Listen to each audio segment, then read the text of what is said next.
This podcast is brought to you by the North Dakota Petroleum Foundation. From heating our homes and powering our vehicles to cell phones, clothing, and medical equipment, oil and natural gas makes everyday life better. North Dakota Oil and Natural Gas, advancing the possibilities. Learn more at ndpetroleumfoundation.org.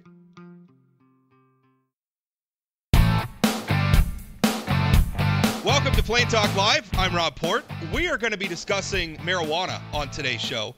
It's been a years-long debate in the state of North Dakota, at least in earnest, legalizing recreational marijuana. Now, obviously, we've already legalized medicinal marijuana.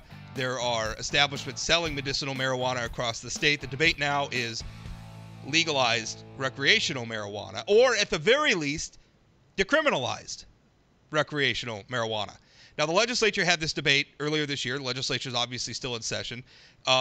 Those initiatives did well in the House, even despite being sponsored by some people who said that they were, at best, lukewarm about having legalized recreational marijuana, that it wasn't even necessarily something that they wanted. They passed bills in the State House of Representatives, but it got to the Senate, and the wheels came off. No legalized recreational marijuana, no decriminalized recreational marijuana, and in fact, even a last-ditch effort to turn it into a sort of ballot question about whether or not North Dakotans want recreational marijuana, that failed as well. Here to talk with me about it is David Owen. He has been a... No, I should transition to the right screen here. David Owen joins me. He's been a longtime proponent of legalized recreational marijuana. He's part of the organizer behind Legalize ND in our state. They had a ballot measure in the past that wasn't successful, but would have legalized recreational marijuana. And I assume what you're going to tell me as we begin this discussion is that we're going to get another ballot measure on this, and more than one, almost certainly. I think there's only going to be one. I don't think the other one's going to make the ballot. And that's kind of part of why the wheels fell off, as you say, in the Senate. But Legalize ND is definitely preparing a ballot initiative. We're going to be running something that is substantively similar to what we were going to run prior to the COVID-19 pandemic. For those unaware, we had started the signature collecting process approximately December 24th, so is when we got approved. So right before Christmas of 2019, we formally start collecting just after New Year's of 2020. We get to March, we're on quota, and then the COVID pandemic hits. We call for a temporary suspension of collecting, and then temporary turned into, well, you all know what happened with COVID. And so we had to suspend the effort. I believe we suspend in April. So we're going to run that again because people never got to vote on it, and we think it was a good bill. It was written by Legislative Counsel and West Fargo attorney Scott Brand. So it had all the T's crossed and I's dotted, so that's what we're going to run. All right, well, it's going to be an interesting debate.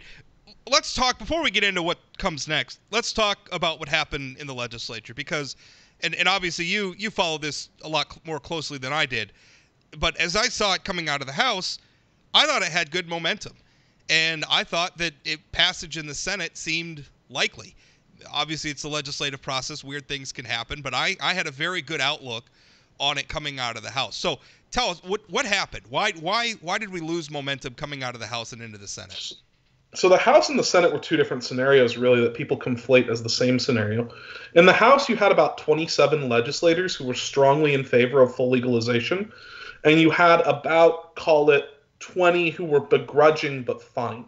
And maybe you can kick that number as high as 30 legislators who were very in favor of it.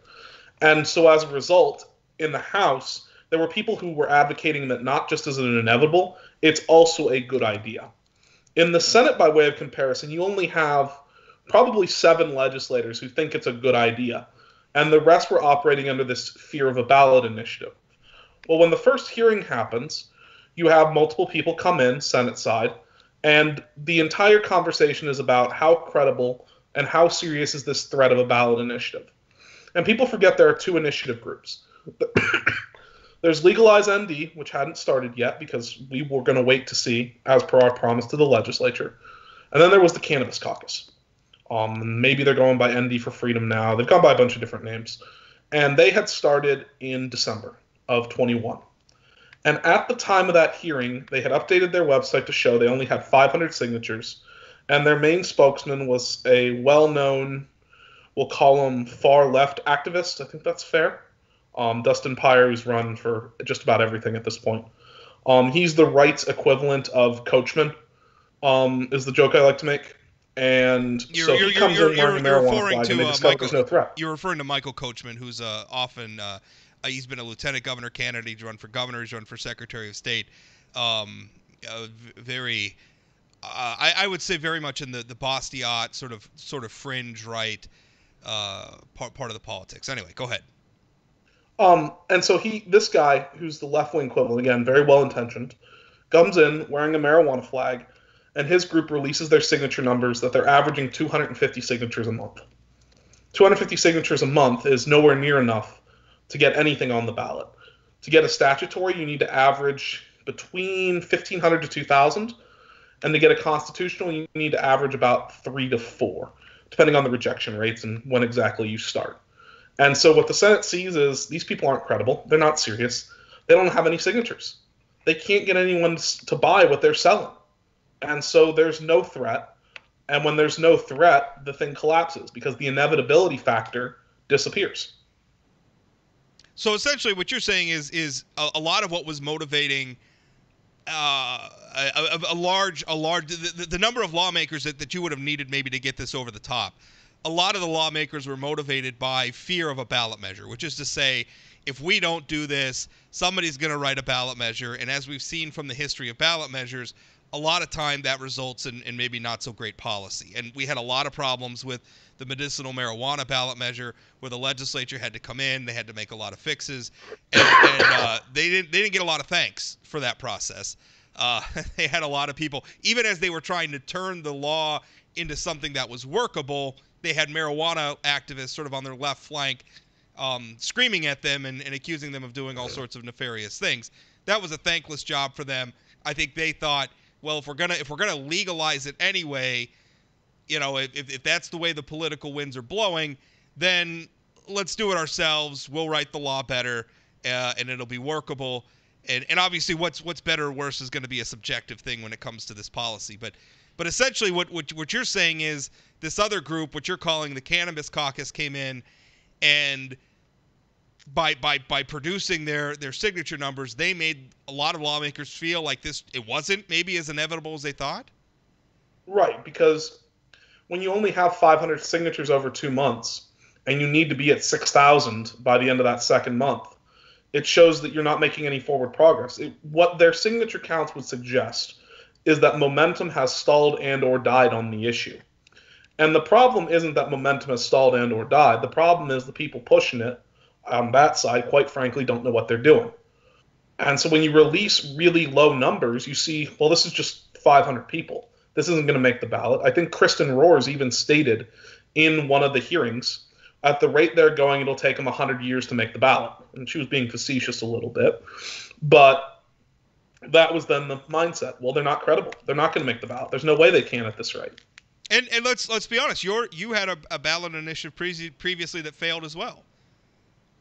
Right, 40.5 to 51.5, 41.59, and if you're feeling credible. So and again, I don't agree with this point of view. I think that legalization of recreational marijuana is inevitable. I think if you look at moral society's feelings about marijuana have just changed radically, and it's coming. I think the question is when and how. But the legislature, I guess, got the feeling that they could kick the can down the road because some of the activists who were involved in the ballot measure campaign made it pretty clear they weren't doing such a great job getting signatures, which I can tell you it's not a good metric, I think, for how popular the issue is, because collecting signatures is really, really hard.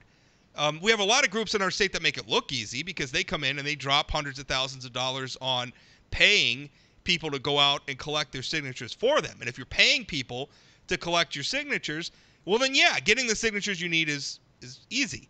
When you're relying on activists who are, working all day and then they're going out and trying to collect signatures for an hour or so before going home and making dinner, or they're using their Saturday to do it, it's a lot harder to get a lot of signatures coming in.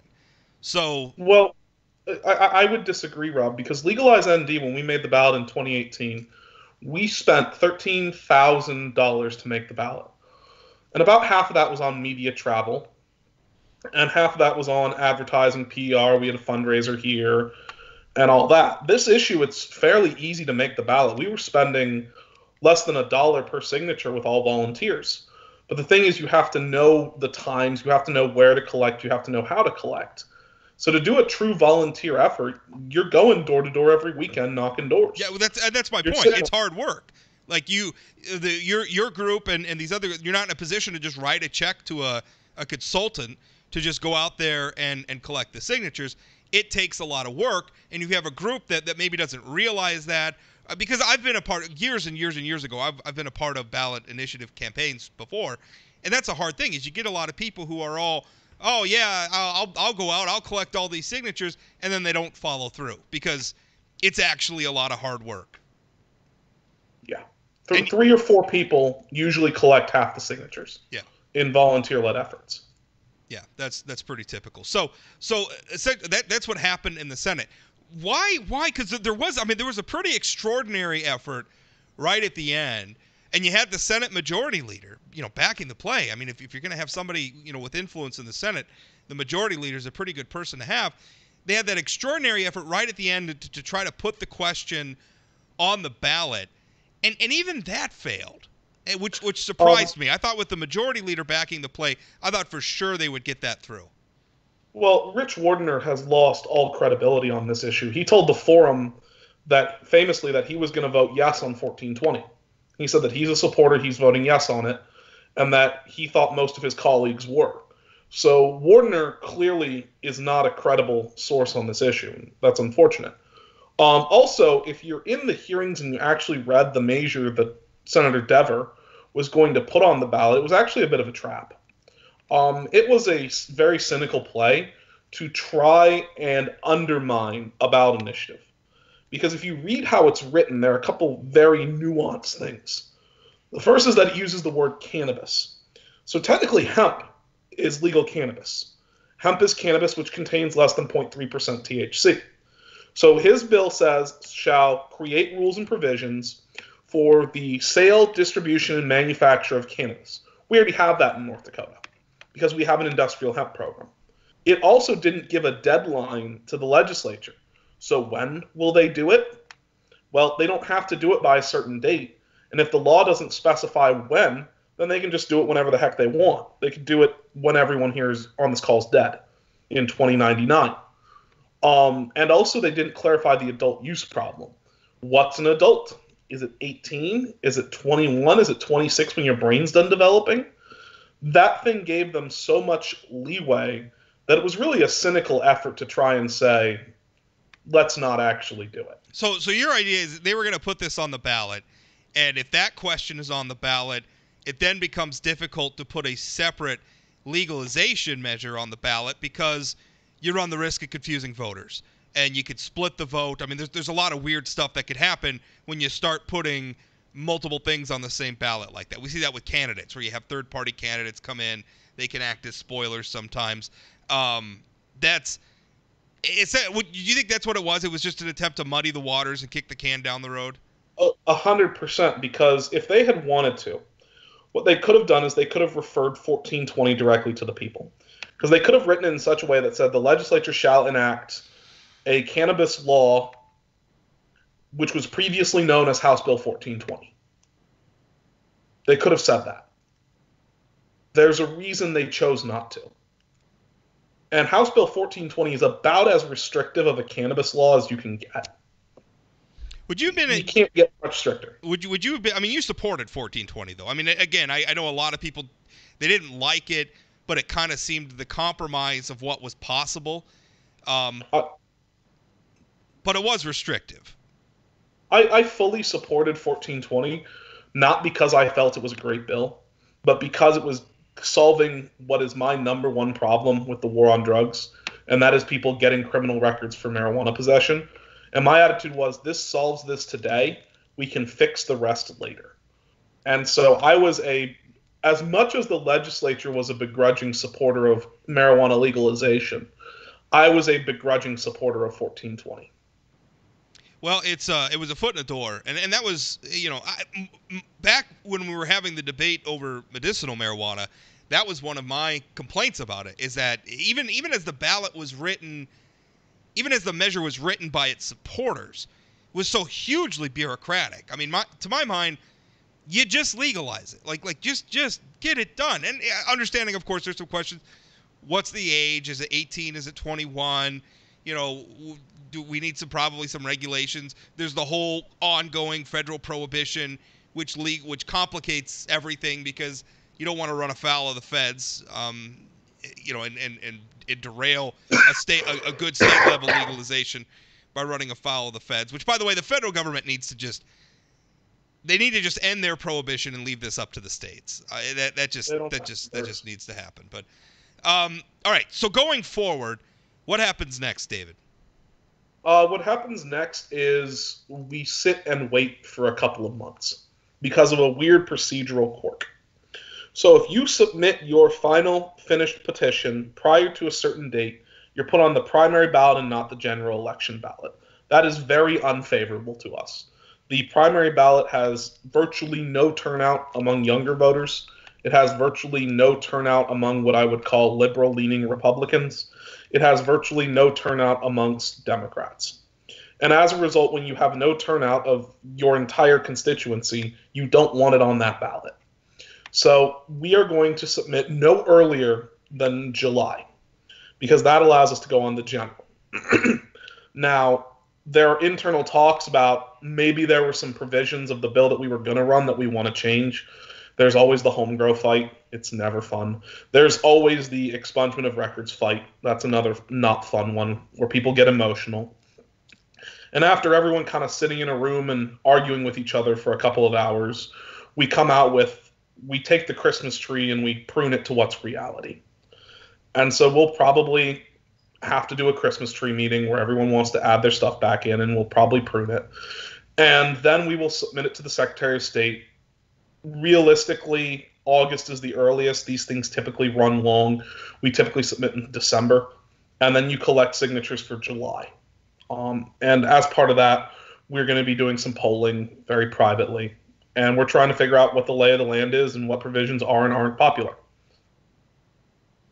What do you expect that the measure is going to look like? Because obviously you had Measure 3, your previous effort, which it had a very strong showing. I mean, I don't want to sound like I'm dismissing it.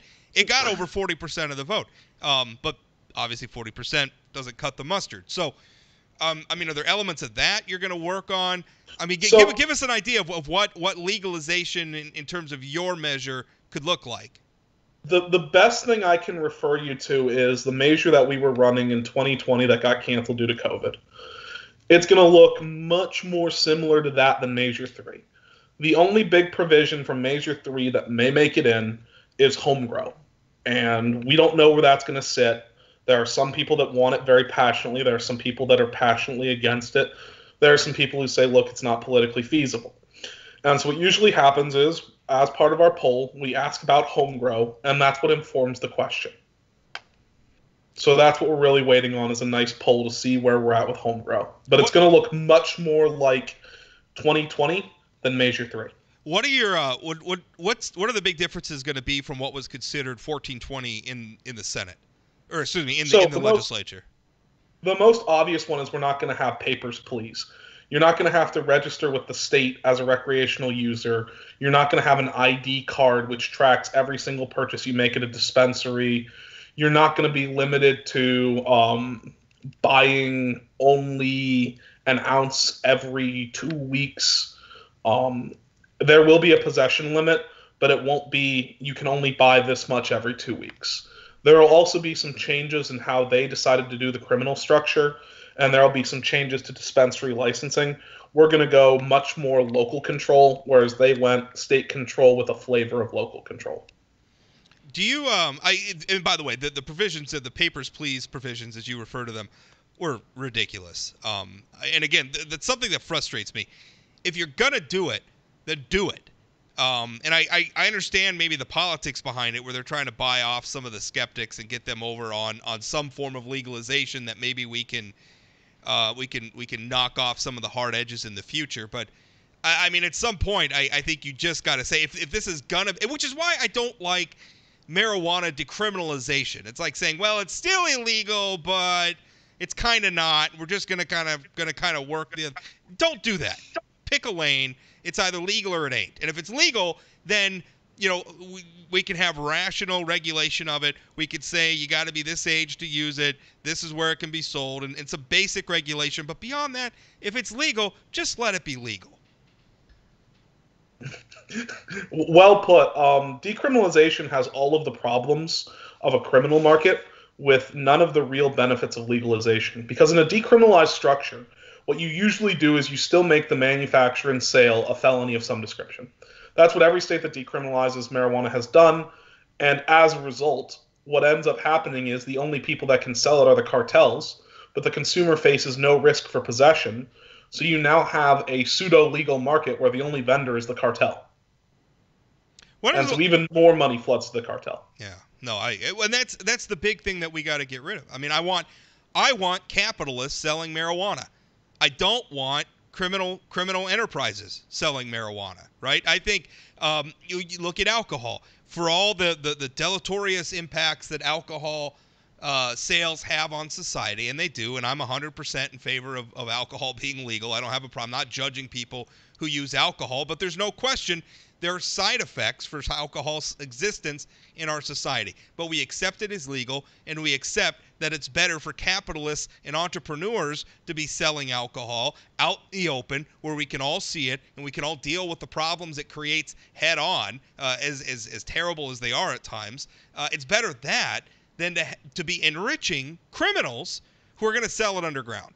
And that's essentially what we're doing with marijuana, where if we keep it in a even a legal gray area, which I think is a fair description of what decriminalization does. You keep it in a legal gray area, all you're doing is you're continuing to empower the criminals. And that's my number one, is I like your number one argument for legalizing, which is some guy gets caught smoking a doob, and now he's got a felony on his record for the rest of his life and makes it hard to get jobs and get education and everything else. But the other thing is, I don't want to empower criminals anymore.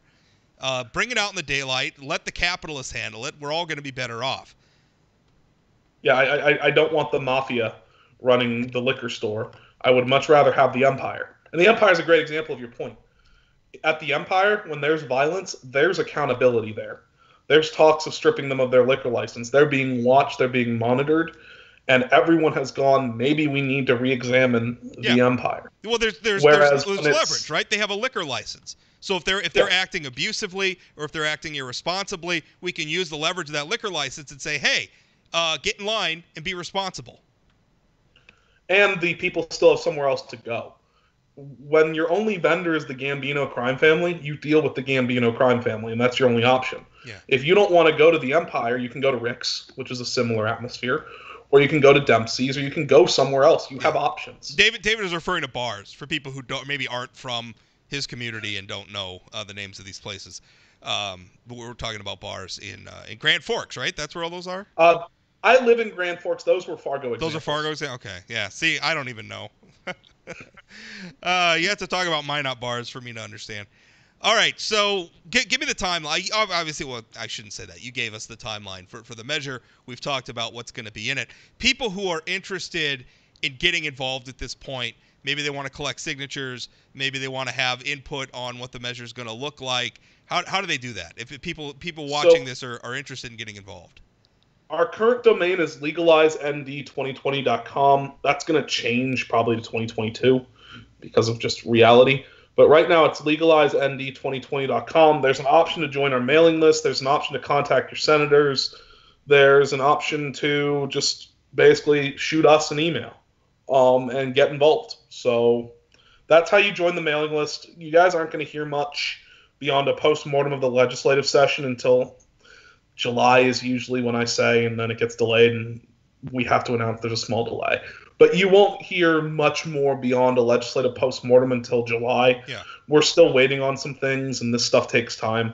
So to everyone, please be patient. Yeah. Is what I always like to say. Well, David's saying 2022. I mean, that's the timeline now. The 2022 general election ballots. That's November of next year, more than a year away. So this is going to be a slow process, but still, it's important for people to get on the mailing list, get involved, make your name known if you care about this.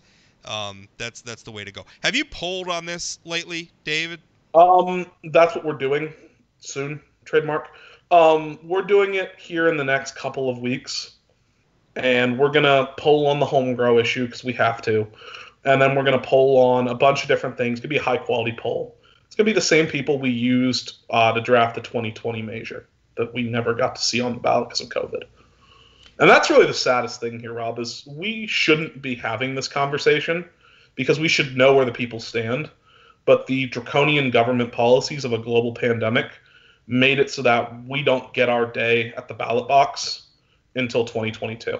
Yeah. And that's the part that's really, think of how many people have criminal records because we didn't get to see where the people sit 2 years ago. Yeah.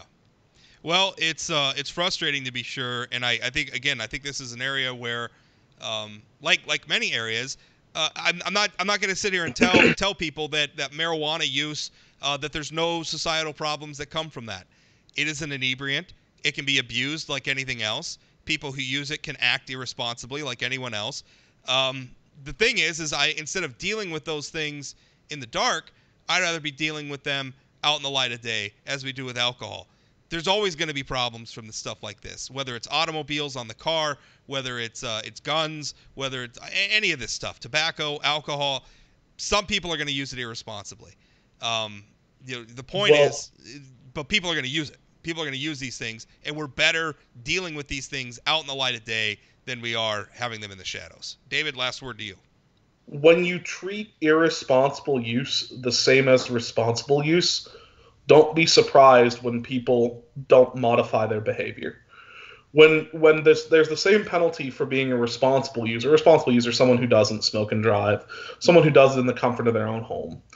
And the irresponsible user, don't be surprised when people act a little more irresponsible. It's why we see crime decline and workplace safety incidences decline in states that have legalized. And we did a full 10-year study from 2008 to 2018 of the states with legal marijuana, and the workplace safety incidents data and the crime data confirms it. In states that you legalize, you see decreases in workplace safety accidents, and you see decreases in crime because there's now a difference between responsible use and irresponsible use, and you can deal with the problems. Well, and that's the thing too, is I think it was fashionable, particularly back when a lot of the legalization efforts in other states were still new. People would say, "Oh, look at Colorado's having terrible problems. Look at them." Or these, they would point to these other states, and part of that was, well, yeah, you just took a product that was prohibited, but a lot of people were using anyway, and you brought it out into the daylight. So yeah, some of the yahoos thought it was the Wild West for a while, and there were some headaches. What we need is the long-term data, and if you look at the long-term data, I think it supports legalization. I just don't think there's any question. David, thanks for your time. Appreciate it. Thanks for coming on the show, and I'm sure we'll be talking about this again because, again, it's a long process. The debate continues, but certainly appreciate your time today. Yep, thank you for having me, Rob.